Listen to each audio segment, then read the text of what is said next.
All right, so let's go ahead and get started. Good morning and welcome everybody.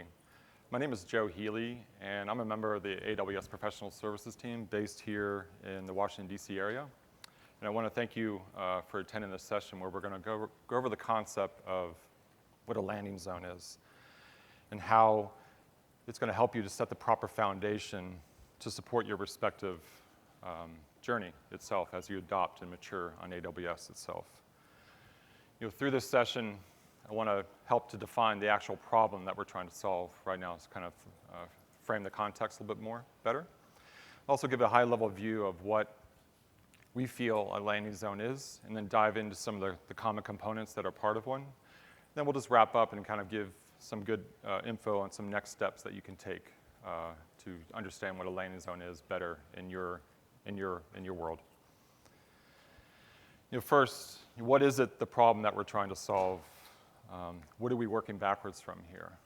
It usually stems from some concept of a green light being given to your organization itself as far as being able to leverage or adopt a public cloud like AWS itself. These come in different forms, but they're fairly common. Usually there's some sort of compelling event that's driving it.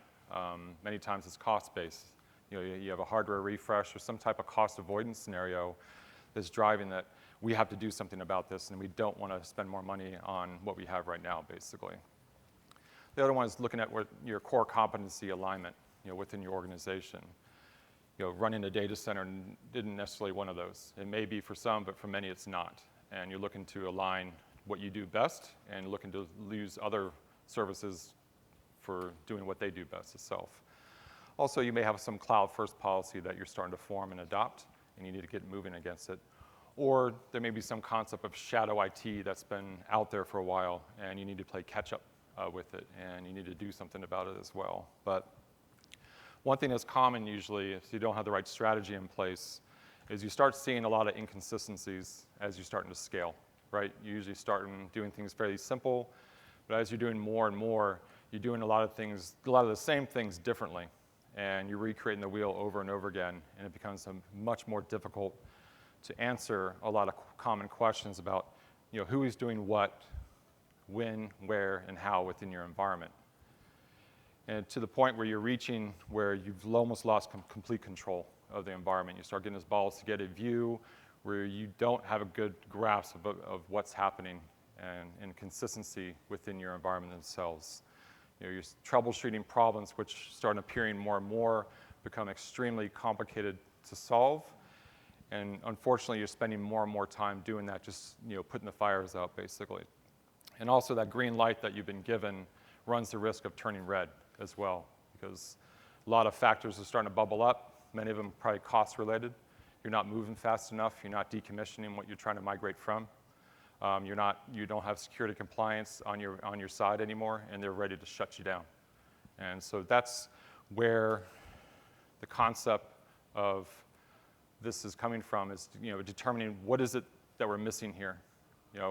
What are we lacking when we're going down this path right now with this strategy right now? And really, what it comes down to is we just don't have that feeling of control over the environment, especially as we're starting to scale. Everything changes as you're scaling. Doing things once is one way, but as you're doing it more repeatedly, that's when things change or break.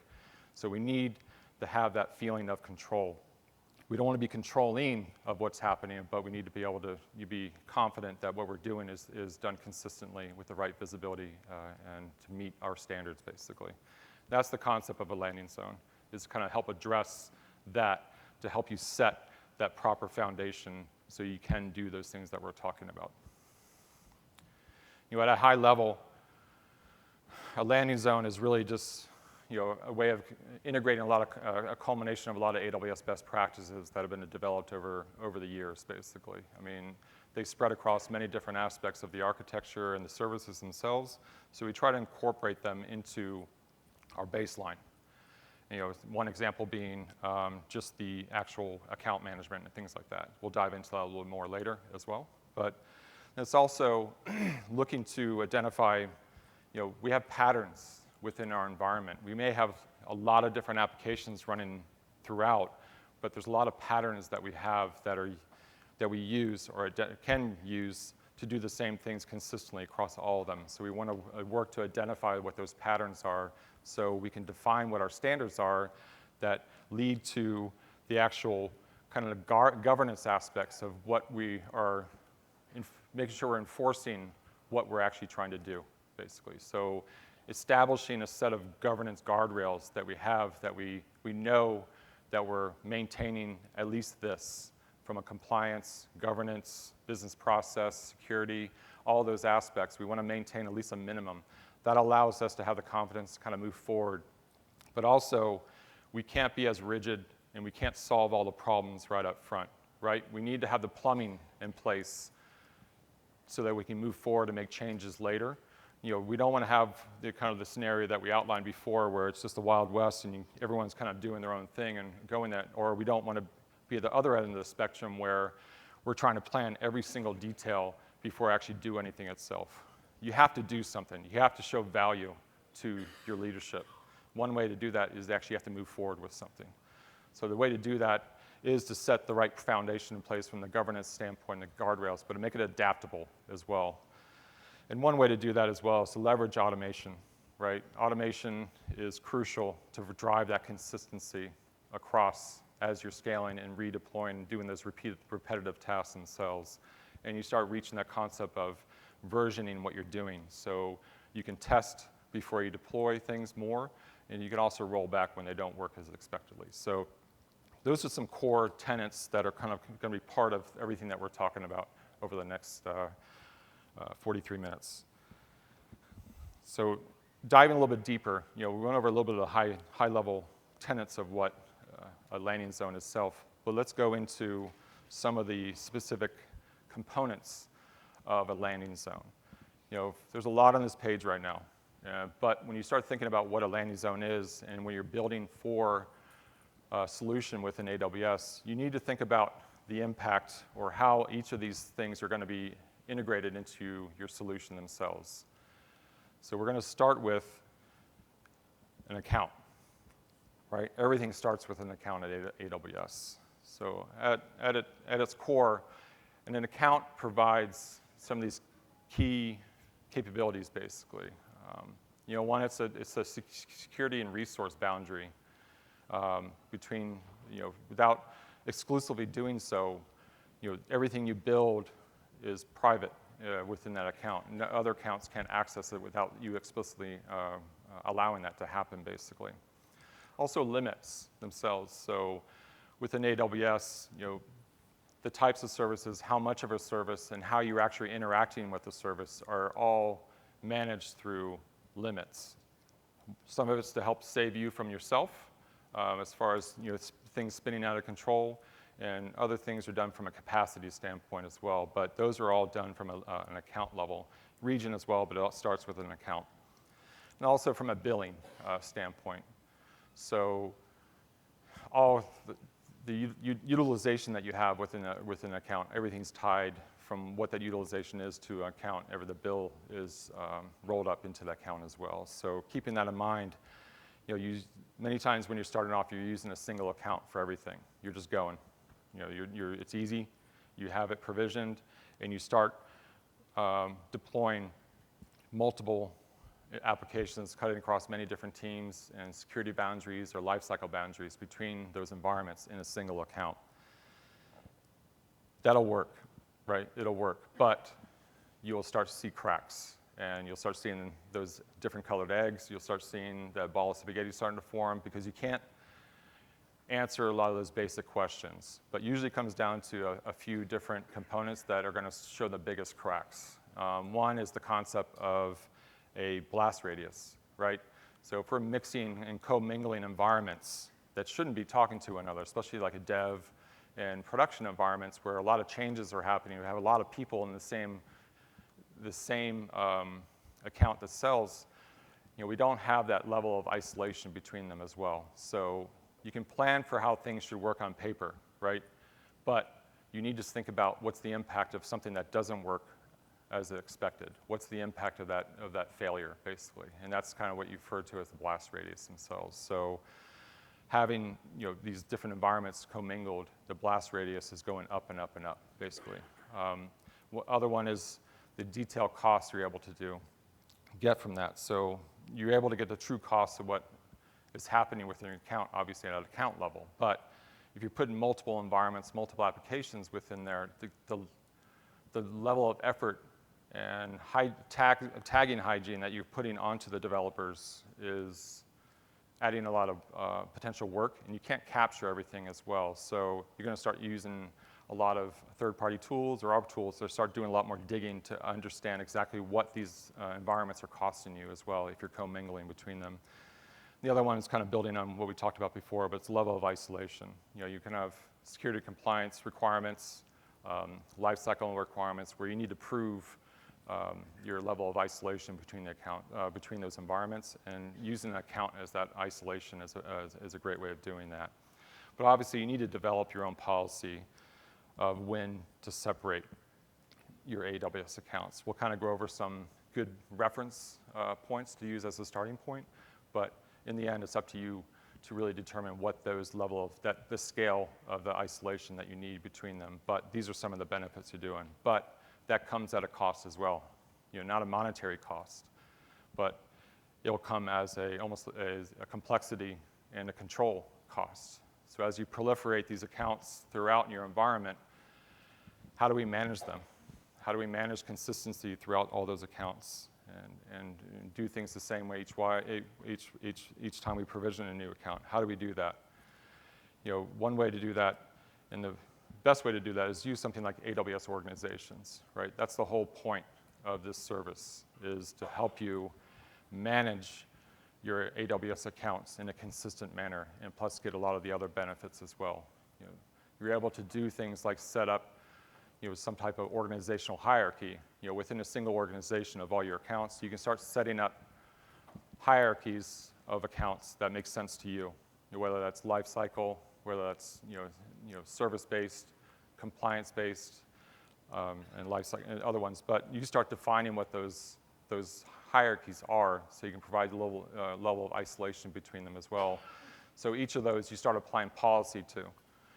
In this case, Organizations has this concept of SCPs, service control policies, basically. And what that's doing is allowing you to control what services are allowed to be used within these accounts, but also what actions of each of those services are allowed as well. So one good example is, say you have a compliance-based workload, and many times those come down to, AWS going through some type of review or attestation for the different services that meet the requirements for those services, so HIPAA, for one example itself. So when you are going to process, store, or transmit personal PII data, basically,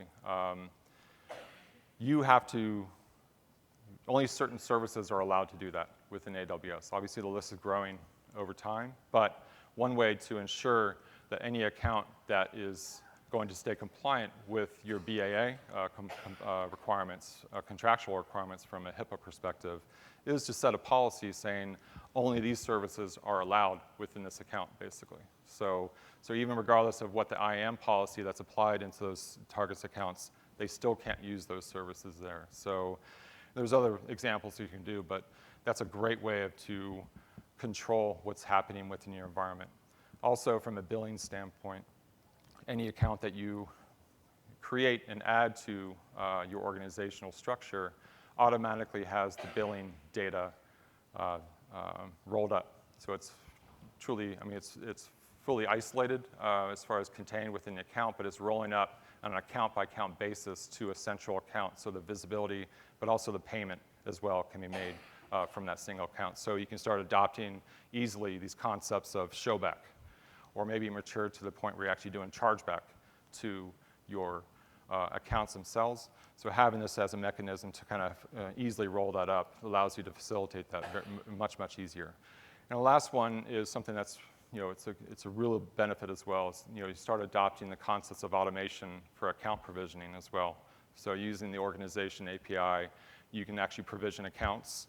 set policy against them, apply them to organizations, units, move them between organization units. So you're adopting this at the very entry level. You're adopting the concepts of automation and consistency to your organizations. So you get a higher level of service. You're responding much faster. You're not dependent on procurement. You're not dependent on these other groups. When a request comes in, you actually can provision them much, much faster now. So you get them going much faster. So that raises your service level with them. So we know we shouldn't use one account. How many should we have, right? Again, that's very subjective to a customer. But generally, you want to start thinking about starting with something like this, right? You're generally going to have something that's lifecycle based, at a minimum a prod and a non-prod environment for the applications. How far you span that is really come back to that earlier point of determining that matrix that you need to create as far as when I need a separate account. It comes down to administrative boundaries or other things to determine that, but you may have separate dev and test and prod for each application you deploy, or you make mingle like applications in similar life cycles. That's completely dependent, but the point here is you want to separate those life cycles into separate accounts so you can get the true isolation between them. The second is having some concept of shared or common services that can be leveraged throughout consistently. I just show a couple here, generic shared services. I'll cover a little bit more as well. But there's also the concept of centralized logging. Logging within AWS is a huge enabler. Well, collecting those logs can be difficult, in a traditional fashion, especially at this scale. Being able to centralize that into a central account allows you to apply really strict policy against those logs because they're very, very important. And you start getting this concept of separation of duty, right? Between different teams, they shouldn't be have access or potential access to these resources by being within the same account. So we're segregating them where it makes sense. The other one is networking, right? So the networking team is going to be managing a lot of things, especially related to your direct connect. Creating those virtual interfaces to integrate with your VPCs and environments. Again, separation of duties where it makes sense, and this is one as well. This is all they should be focusing on. And lastly is many times you have some type of InfoSec or security team that needs to have some hooks, right? They want to have some type of visibility or even be able to have some type of responsive access. When an incident is detected based on logging or other anomalous behavior, they need to be able to get that information. And they may need to have that ability to actually do something as well, to do a responsive action. So them having their own account, which will potentially have access to all the other accounts, is a common pattern that you want to think about integrating into it. So now that we have an account, or set of accounts, we need to give access to people to actually do something. And that starts with going down the path of forming identity and access management consistently within our baselines. Think of everything we're talking about right now as a baseline. We want to plug new environments as they come as a request. We want to plug them into this system, have a consistency throughout. A key piece of this is going to be your identity and access management. Starting with roles. Right? It's both EC2 and IAM roles. We want to use, a best practice here is using roles as much as we can for everything as far as interacting with AWS services themselves. These should be job function or kind of task-based. Think of it in Unix world of sudoing to do something and then getting out when you don't. Roles is the exact same concept as that, as you assume to do something and then you get out when you don't need it anymore, basically. This is where also you're setting up your trusts from a security and operational standpoint between your accounts as well. Even though they may not be doing anything now, you have the plumbing in place for those actions to happen, so you're plugged in, connected between those accounts as well. Moving into how to use roles, right? Every company generally has some type of directory, right? And it's usually integrated closely with an HR system and onboarding and offboarding. So as you add employees and remove them, they're added and removed from a directory. Well, we should leverage that. We don't want to recreate the wheel and add another set of user repositories that we have to maintain with each of the accounts themselves. Also, this time it takes to get to the point where your developers that are getting access to these accounts can do so needs to be kept in mind as well. So using federation is a fantastic way and something that should be part of your baselines themselves. So even if it's something like ADFS or using some of our services from an SSO or Incognito and other ones, but there's plenty of solutions out there. Make it part of your standard. Federation is crucial to providing consistent access across your environments using roles. So those are baking those best practices from the start. You know, with that comes IAM users, right? We don't, you know, those are almost like a necessary evil sometimes. You know, some tooling doesn't work with the concept of assuming a role, or there's other reasons why you have IAM users. The point is we want to limit that. You know, not only the actual creation of them, we want to limit the quantity. They should be the exception to anything. But also the actual privileges that they have should be limited. You know, we want to keep that least privilege approach to everything, especially for static users, named users like IAM users. And if possible, you want to start integrating things like, you know, multi-factor authentication, so you're just adding layers of control to those users that are coming in. But in the end, it's going to come down to something that they're using to access, right? It's usually a password if they're using the console directly. So you want to make sure you have really good password policies set, at least that are in line with your corporate standards themselves, and have a password change frequency, things like that. But usually it comes down to some type of access key. So they're doing things from a programmatic standpoint to interface with the APIs. So those access keys are static. They don't change. And anyone who has access to them assumes your access, basically, that is tied to that account. So you want to protect those, and you want to find ways to rotate them. You don't want to bake these into your code or into your tooling if you can get away with that, basically. So you want to treat them as a very, you want to protect them a lot. So potentially using even something like Secrets Manager would be a way to decouple how you're storing the keys and how you're referencing them. So if you're able to decouple the static nature of those keys and store them securely somewhere and provide a mechanism to easily rotate them, that's where you need to start thinking about is how do we change these in the future and what's the process to do that? Because that's going to be a task you're going to have to face. So you need to think about that beforehand before you start letting these things out, basically. So they need to be the exception. Obviously, all of these things are great, but we can't do anything without an actual policy applied to us. And that's where another policy you need to have is, wherever possible, limit the use or eliminate the use of inline policies with your resources. Do not create policy from an IAM standpoint directly to a resource. Always use a managed policy. If you don't know which ones to use or you're not sure how to create them yet, AWS provides a ton of them. You know, many of them are aligned to actual services and interfacing with them, but we also have job function-based managed policies that you can use as a starting point.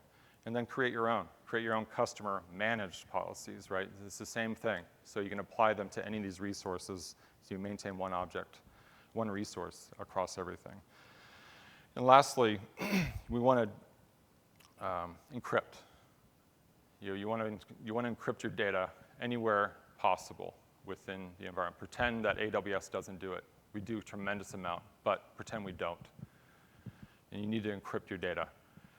One way, another best practice is, well, provide the mechanism for your application teams to do that. You know, provision KMS keys, you know, starting with different services, common services they're going to use, whether from EBS for your EC2 volumes, RDS, and maybe S3. You know, start with that. Provision those into the account as part of your baseline.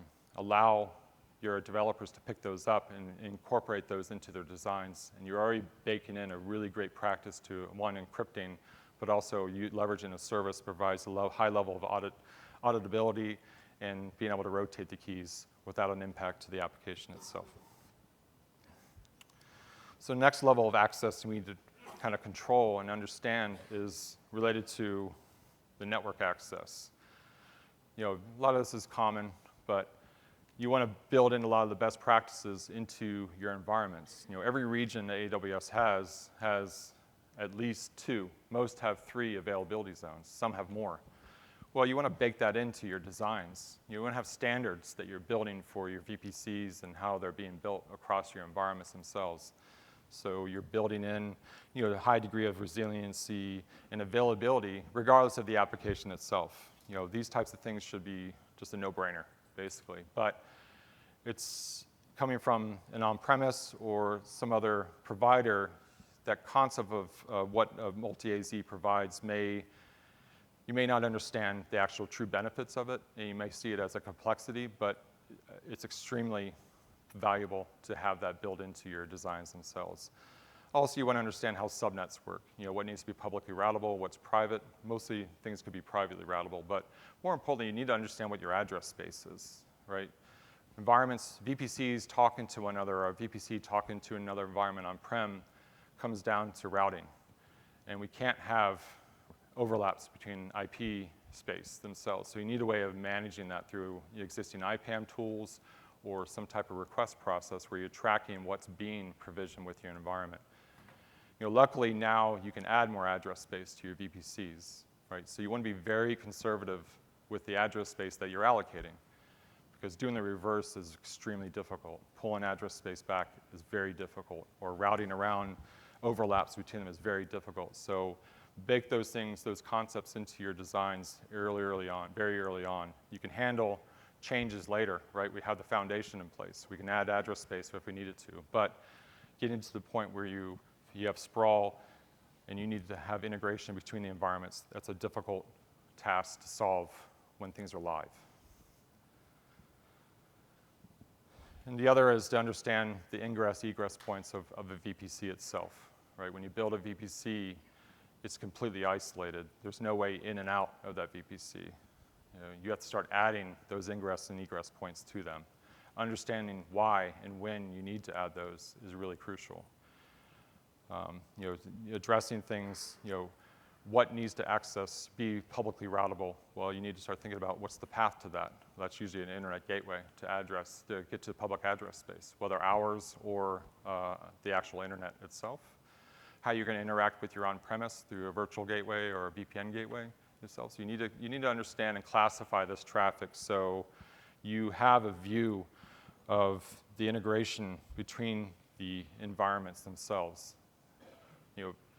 Having resources in a VPC is great, but someone needs to use them, or something needs to talk to it, or it needs to talk to something to make it a complete integration, basically. So you need to map out what those patterns are, kind of going back to the patterns.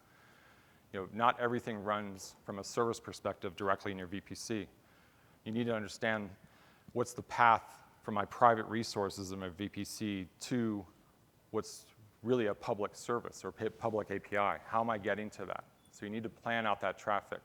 How am I talking to my shared services? Am I using peering, or how am I talking to my on-premise? So the point here is just to really make sure you're mapping out what traffic what environments are talking to one another, and what's the path, and develop your standards that way. That way you can build those into your design so you have consistency throughout. So when you're having isolation, when you're having trouble, you know where to hone in on, and you know what your standards are, and you know what your governance is, and you know what to monitor against when you start seeing anomalies. So the point here is to really start making sure you're looking for those connection patterns and routing patterns and understand what they are and apply them in a consistent manner.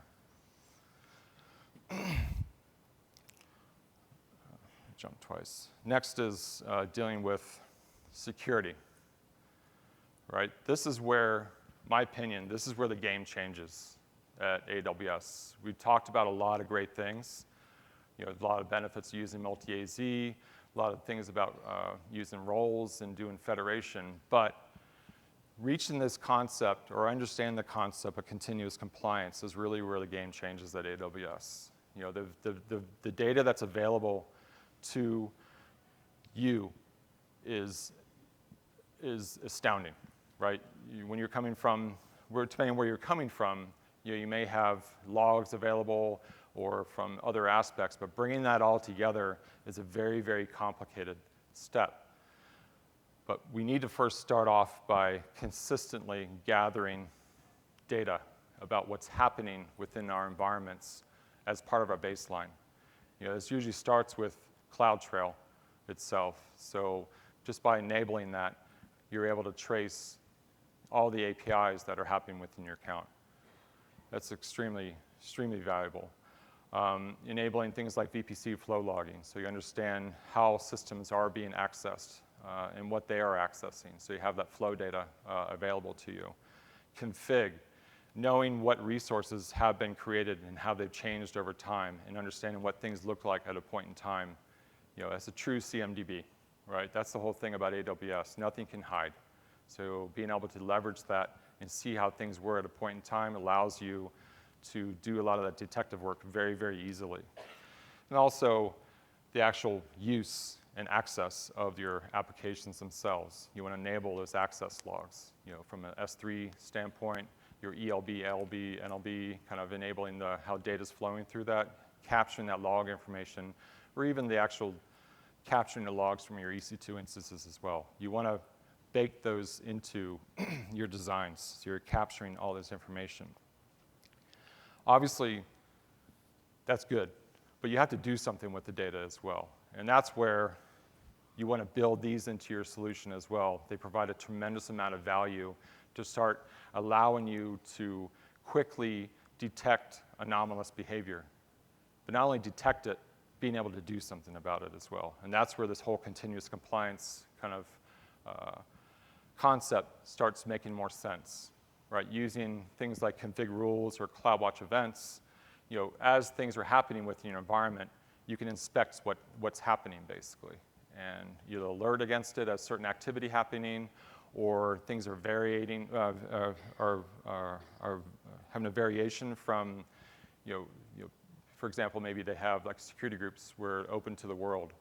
That's a policy. You're not allowing that to open to the public. Well, using config rules, you can constantly monitor those changes in your environment and actually revert them and take those changes away. But you're under control of the level it does. But you usually want to start off by at least alerting against that. We talked about gathering these logs. You usually want to centralize that. We had a log account in the account design, basically. Storing those there is a fantastic way, but we need to do something with it. So, we have tools available, Elasticsearch, ElkStacks, or there's a tremendous amount of third-party tools that are available too that you may be using already. Use it, all right? Do something with this data. It's going to give you a lot of the insight and understand what's happening within your environment itself. And also, maybe you're mature to use something like guard duty within your account as well. Again, it's a way of doing that first line inspection or in correlation of what's happening using machine learning to look at CloudTrail, look at your flow logs, look at your DNS traffic itself, and start looking for those anomalies, basically, to do something and actually get triggered. You could trigger CloudWatch events, you could trigger other actions to happen, or you want to do from an alert standpoint. So the point here is, everything we keep talking about, we want to build these into each environment that we're provisioning, basically, and it's very easy to do that. And moving into is shared services. This isn't a new concept. If you're an IT service provider for your organization, you're providing services to your customers, your internal customers. These can come in many different forms. Usually it starts with, going back to a directory, talking about Active Directory most of the time. This is the core piece of many different architectures. So we want to make sure we're providing that, whether we're hosting it using an AWS managed service within a shared service account, or you're self-hosting it self-managing within an account as well. It's up to you. I mean, you really have to understand what level of control you want to have over these directories. Or maybe you actually don't want to bring it over at all, but you need to provide that connectivity going back to that routing rules. So being able to integrate these services with your environments is crucial to provide that consistency throughout how things are actually being managed themselves. Also monitoring. I mean, we have CloudWatch, which is fantastic for understanding the health of your resources, but you're usually going to have some type of enterprise monitoring tool as well that we need to kind of tie into to give the proper visibility that you need. So, building that into either networking back to on-premise or building it into your shared services is crucial. put a code repo up here too, because we really need to start instilling that use of automation and doing like commonality between them. So we don't want to have different versions of different things all over the place. Basically, we want to have control and consistency in being able to apply that code consistently throughout the environment. So having some concept of a centralized repo is really, really useful as well. And last is, what I'm talking about here is, dealing with change. Right? Everything we're talking about here is we're building for something. Obviously, things are happening in the environment, and usually you're gonna have some concept of EC2 instances running in your environment. Well, there's day zero activities that we need to plan for, the actual building of an AMI that's useful for that application. And then there's day 2+, when that application, that server is actually running, and we need to maintain it. So using something like Systems Manager is a great way to do both of those, basically. So using automation documents, you can take AWS managed AMIs as a starting point, which get patched regularly, but then you make them interesting to you. It just depends how much you need to bake into the AMI so it's useful for that application. So you can trigger events to build your AMIs based off ours when they get updated, and you can install your agents, you can do all your configuration to it to create your own version of AMIs that can be used and distributed throughout your environment, basically. But also on the reverse, I have a fleet of instances that are out there right now. How do I manage those? Traditionally, you have other ways of doing that with WSUS or just different repositories as well. Another way is using SSM as well. Using this way to apply change throughout the environment, to apply patching, to do updates, everything at scale. SSM is a fantastic way of doing that, and we're seeing a lot more use cases of that being used within customer use cases as well. So you need to plan for change, and doing something like using SSM is a great way to build that into your environments. And lastly, we want to go over automation, and again, how do we apply change to these environments? Building something once in a manual manner is difficult. Without automation, doing that repeatedly and getting the same result is very difficult, and especially if other different people doing those tasks as well. So you want to incorporate automation as much as you can throughout your different levels. We saw even from the account management using organizations. From AWS, for many of the services and the things that you're building, usually starts with something like CloudFormation. It doesn't have to, but there's a lot of benefits to using CloudFormation, at least up to a certain level within your environment.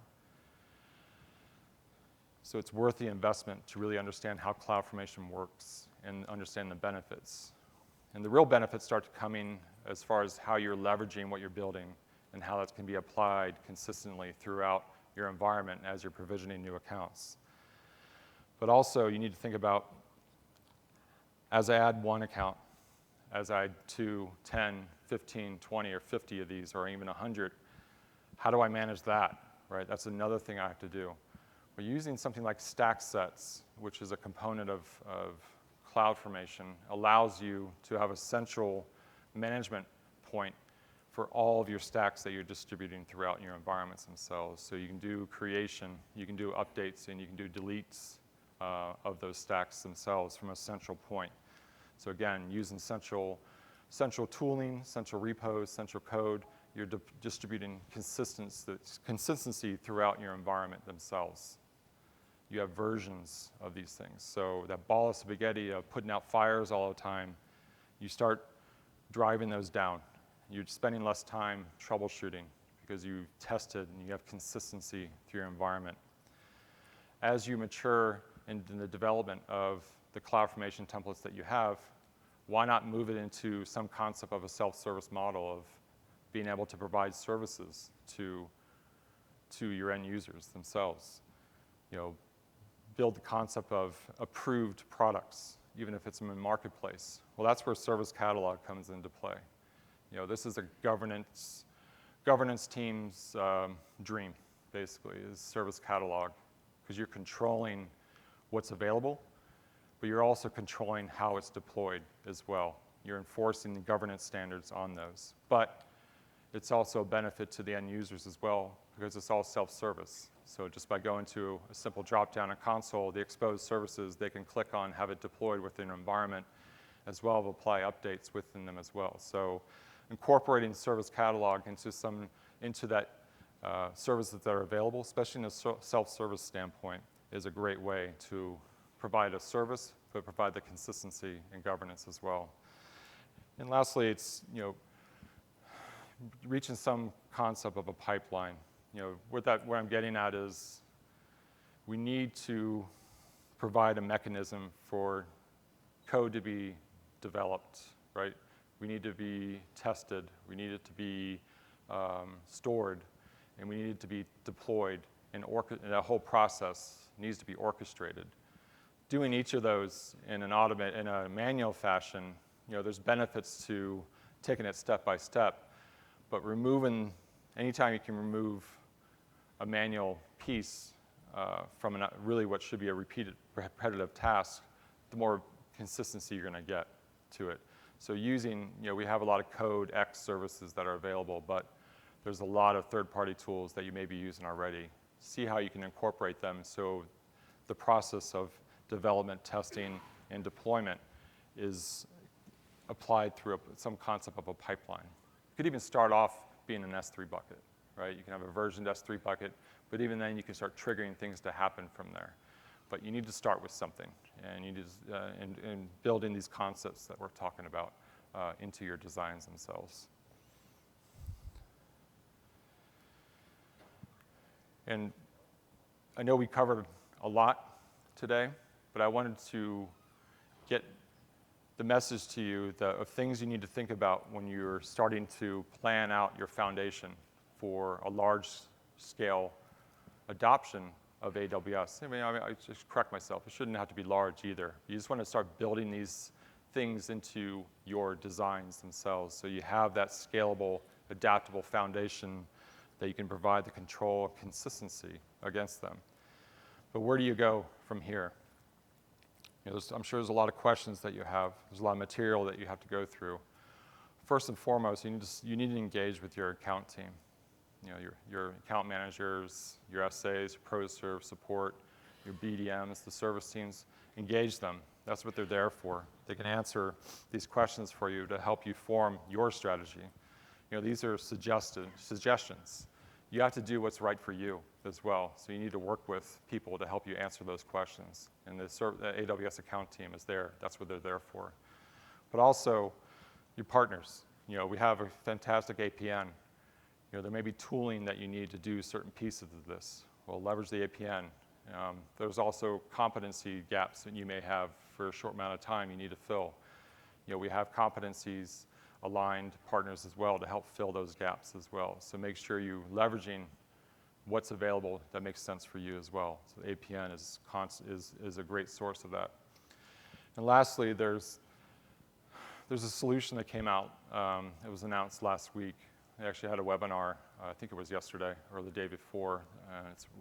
If you go to this link here, a lot of the things that we talked about are kind of covered there as far as how you can get access to do something like this in your own environment, basically. So using that as a starting point or as a learning point, highly recommend at least referencing that material there just to understand another viewpoint of what we talked about today and actually how you can move forward and actually engage to deploy that within your own account as well as that foundation. But outside of that, I just want to thank you all for attending this session today. I'm happy to spend some time afterwards to answer any questions before the keynote rush, and I hope you enjoy the rest of the conference. Again, thank you all for your time. Great.